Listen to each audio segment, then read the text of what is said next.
Yes, hello students, how are you? Hope all of you are fine.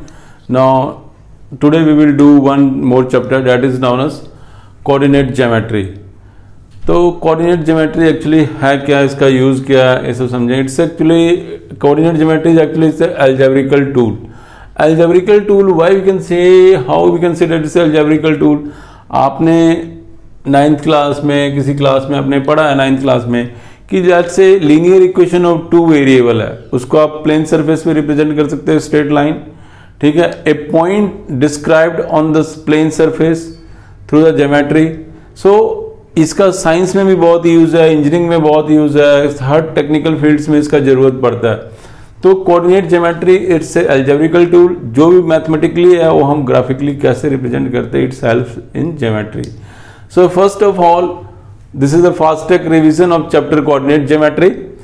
Cartesian system, the system is used to describing the position of a point in the plane surface with reference to the two mutually perpendicular lines.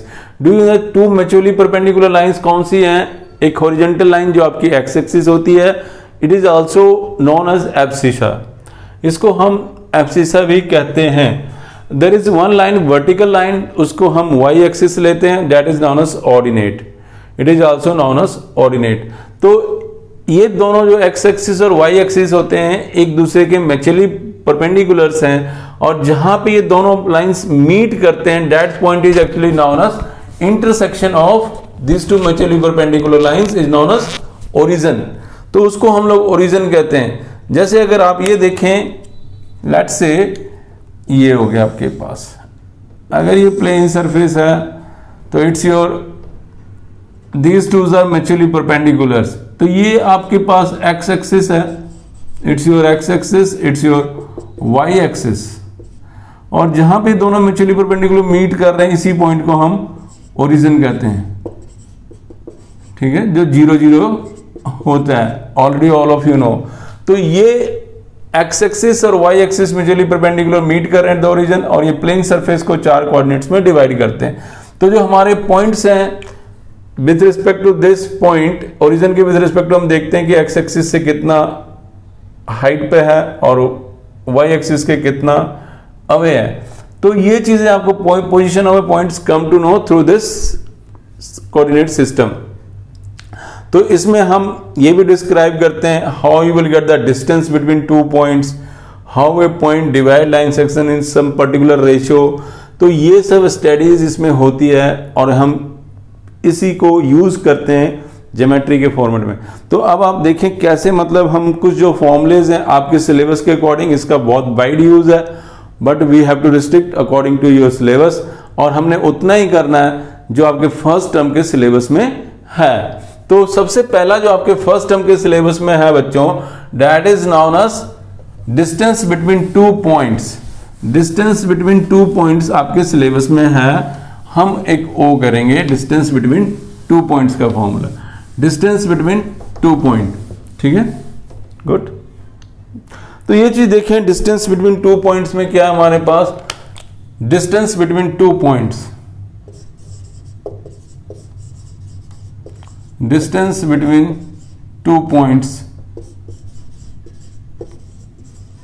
ये चीज plane surface. अब यहां पे कोई point लाई कर रहा है, let's say this is x1 y1, there is another point x2 y2. अब आपको डिस्टेंस पता करना है इसका कितना है. लेट्स से it's a and it's b.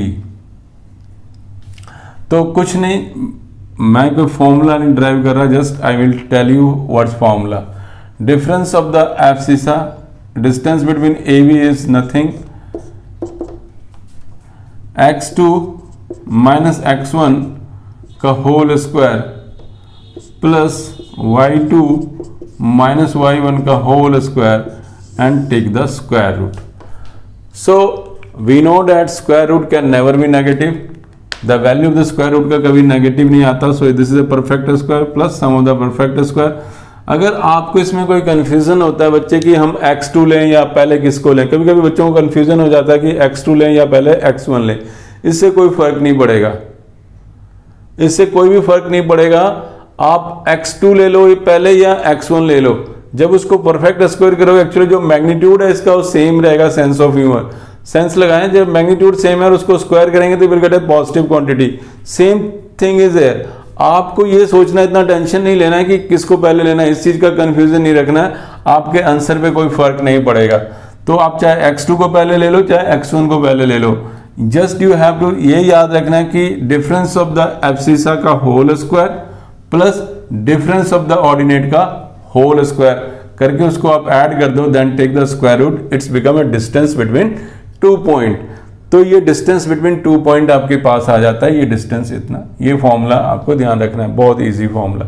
अब इस डिस्टेंस के बेस पे बहुत से क्वेश्चंस होते हैं। लेट्स से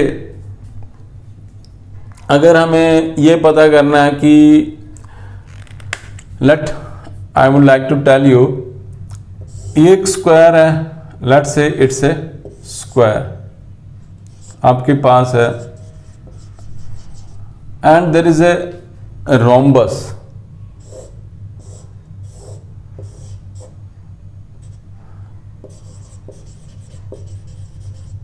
ये रोम्बस है। आप बताओ अगर इसके चारों कोऑर्डिनेट्स दे दिए जाते हैं, let's say you have given all the coordinates of this quadrilaterals, ठीक है, A dash B dash C dash D dash. अगर ये कोऑर्डिनेट्स हमें दे दिए जाते हैं इस क्वाड्रिलेटरल के, अगर आपसे पूछा जाता है कि whether this is a square और रोम्बस, तो या कौन सा फॉर्म है, तो कैसे आप पता करोगे डिस्टेंस फॉर्मूला के बेस पे अगर हम सोचे कॉन्सेप्टली। तो देखो एक तो चीज है 4 sides equal in case of the square, all the 4 sides are equal is also in case of the rhombus. मगर चारों साइड्स की लेंथ इसमें भी इक्वल होगी, A B will be equal to B C will be equal to C D and will be equal to D A, इसमें ये होगा। But in this case also क्या होगा, diagonals will also be equal, but at the same time A C will also be equal to B D, diagonals will also be equal in this case. और rhombus के case में क्या होता है, इसकी चारों साइड्स तो इक्वल होंगी आपस में एक दूसरे के, A dash B dash C dash and is equal to C dash D dash is equal to D dash A dash. चारों साइड्स तो आपस में इक्वल हैं, but at the same time diagonals will not be equal to each other. A dash C dash is not equal to B dash D dash. Diagonals will not be equal to each other in case of a rhombus. तो ये rhombus की identity, तो हमें सिर्फ एक ही चीज का फर्क होता है कि इन दोनों के केस में डायगोनल का यूज करने का।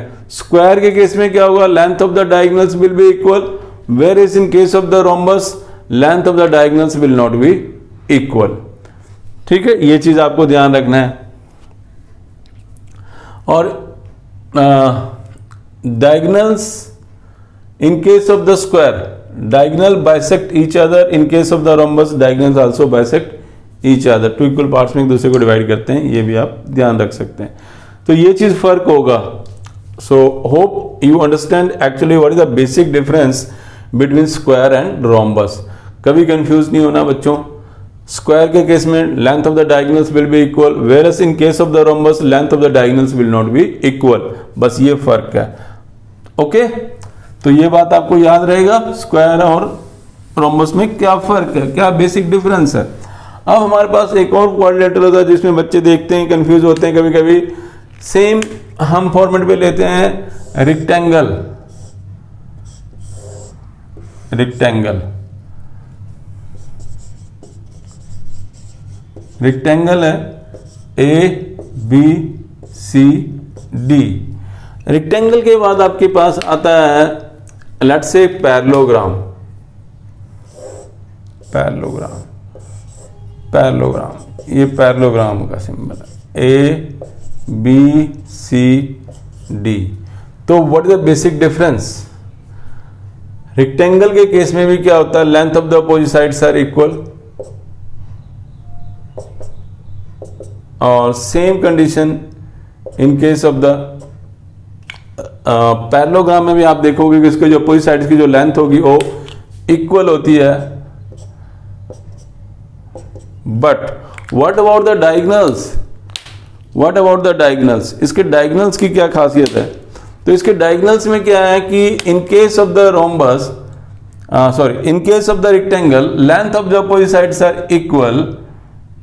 इन केस ऑफ रेक्टेंगल देखें अपोजिट साइड्स की लेंथ इसके बराबर होगी।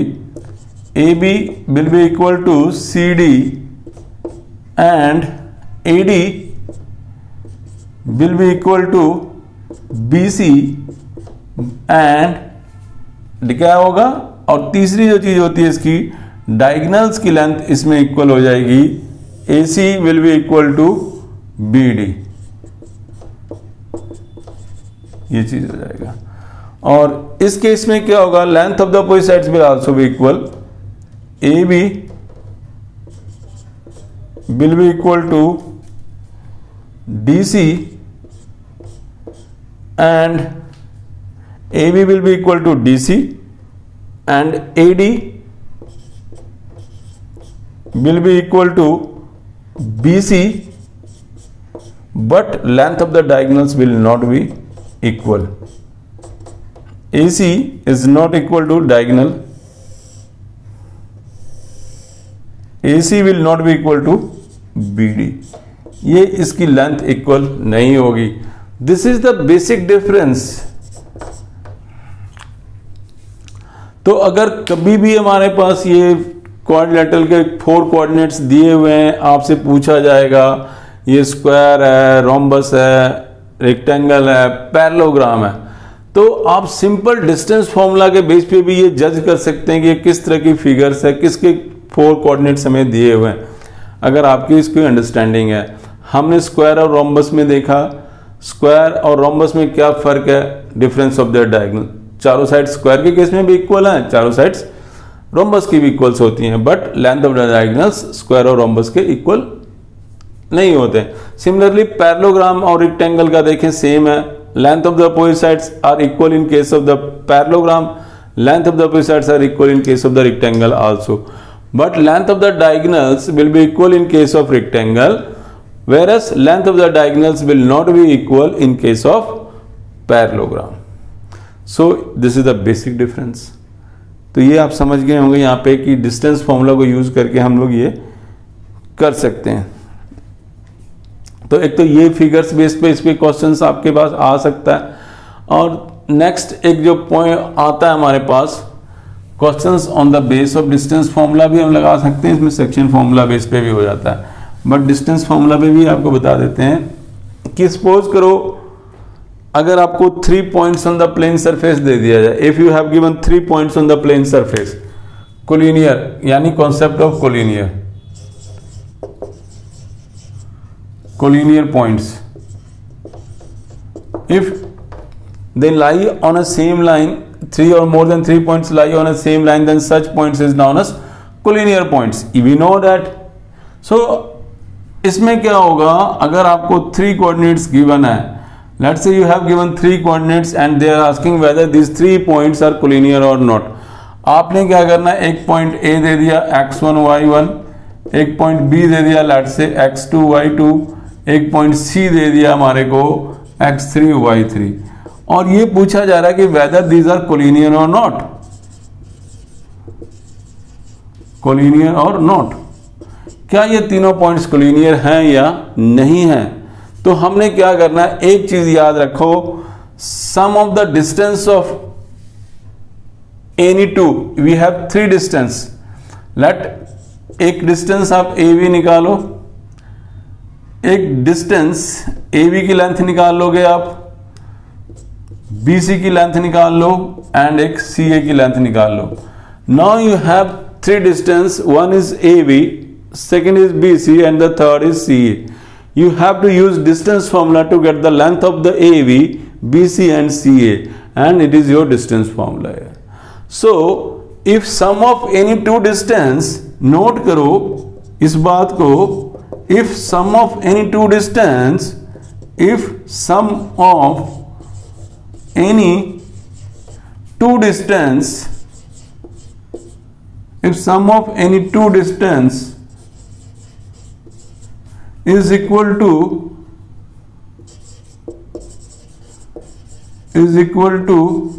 third one, then it is said to be collinear. Said to be, तो इसको हम कोलिनियर कहेंगे. If the sum of any two distance is equal to the third one, then this is said to be collinear. तो ये अगर 3 points दिया है तो ए बी बी सी सी ए करके आप डिस्टेंस तीनों निकाल लें और देखें किसी भी दो का सम क्या तीसरे के बराबर हो रहा है.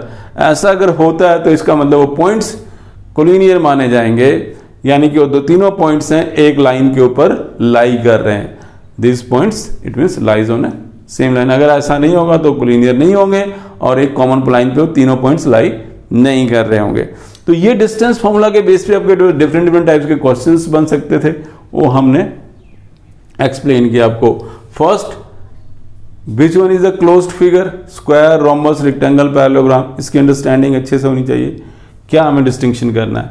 कोलिनियर पॉइंट्स डिस्टेंस फॉर्मूला के बेस पे आपको पता चल गया होगा क्या करना है. ठीक है, sum of any two distance, 3 lengths निकाल के ये चीज. अब हम आते हैं अपने सेक्शन फॉर्मूला पे. Section formula, distance between 2 points के बाद हम आते हैं सेक्शन फॉर्मूला. तो ये चीज देखें आप, section formula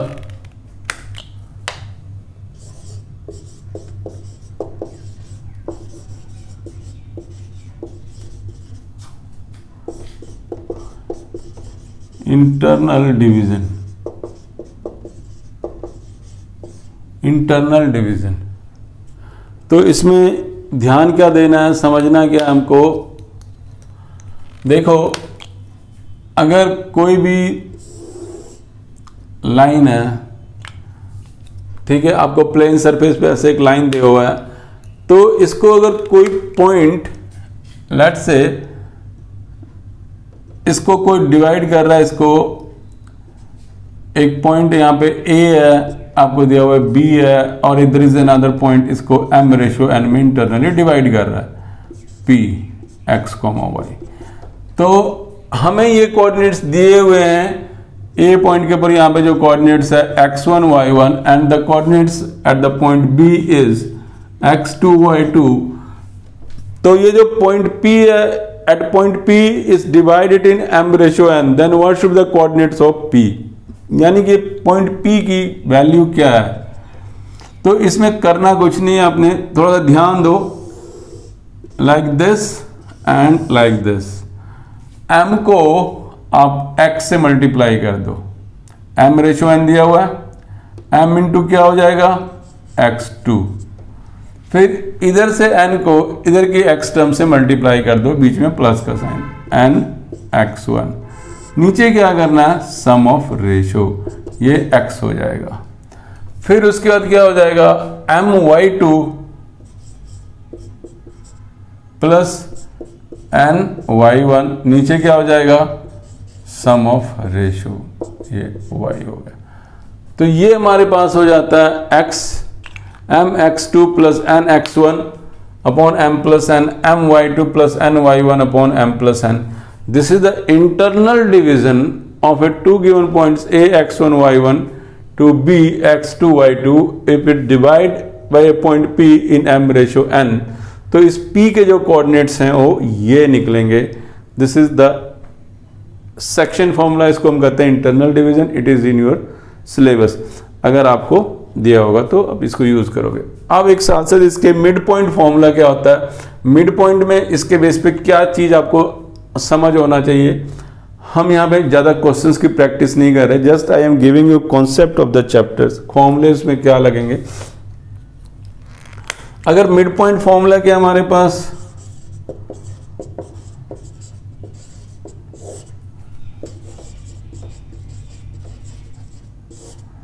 mid point formula जब कोई भी लाइन को 1:1 में डिवाइड किया जाए सम ऑफ द एब्सिसा, तो उसको हम कहते हैं मिड पॉइंट फॉर्मूला।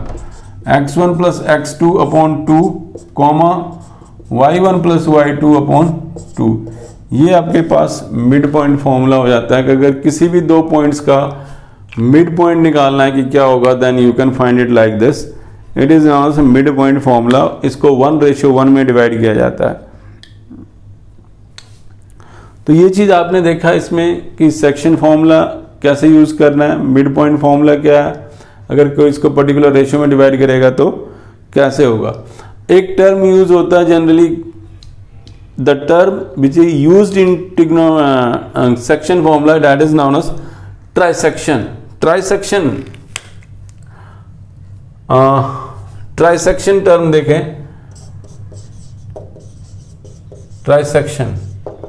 ट्राइसेक्शन का मतलब है 3 पार्ट्स में किसी भी लाइन को डिवाइड करना, A 3 इक्वल पार्ट्स में B। तो एक पार्ट ये है और एक पार्ट ये, 3 पार्ट्स में लाइन डिवाइड हो जाती है।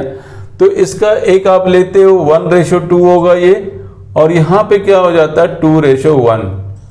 तो जब क्वेश्चंस आपके पास आते हैं, जब whenever you have the trisection, let's say ये P है x1 y1 और इधर Q है आपके पास x2 y2,